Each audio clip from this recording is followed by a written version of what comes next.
সপ্তাহভর কাঁচা মাংস ফ্রিজে পুষ্টির বদলে কি পেটে ঢুকছে বিষ?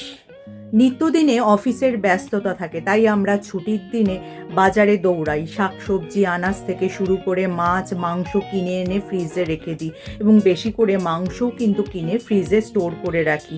যখন প্রয়োজন ফ্রিজ থেকে বার করে রান্না করি। কিন্তু তোমরা কি জানো, এই ফ্রিজ থেকে অনেক দিন ধরে রাখা এই মাংস টেনে বার করলে তাতে তোমরা পুষ্টি পাচ্ছ কি না? এবার আসা যাক কতদিন মাংস ফ্রিজে রাখা যেতে পারে।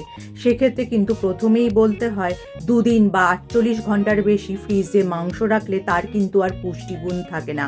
তার উপর ব্যাকটেরিয়া জন্মাতে পারে, তাই সেই মাংস রান্না করে খেলে কিন্তু শরীরে ভয়ানক রোগ বাসা বাঁধতে পারে। রাসায়নিক দেওয়া মাংস কিন্তু তোমরা একটু বেশি দিন রেখে দিতে পারো, কিন্তু সেক্ষেত্রে তোমরা পুষ্টি পাবে কিনা তার থেকে সেটাতে কিন্তু সন্দেহ আছে। এবার জেনে নেওয়া যাক যে ফ্রিজে মাংস কিভাবে স্টোর করে রাখা উচিত।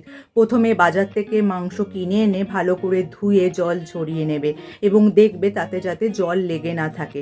আর স্টোর করার সময় কোনো এয়ারটাইট কন্টেনারে করে ফ্রিজে স্টোর করবে, যাতে তাতে কোনো হাওয়া বা বাতাস প্রবেশ না করতে পারে। আর স্টোর করার সময় মাথায় রাখবে, ডিপ ফ্রিজে মাংস স্টোর করে রাখাই ভালো, তাতে তাড়াতাড়ি কিন্তু এই মাংসের উপর ব্যাকটেরিয়া সংক্রমণ হবে না। আর বারবার কিন্তু এই মাংস ফ্রিজ থেকে বার করবে না, যখন রান্না করবে তখনই শুধু বার করবে।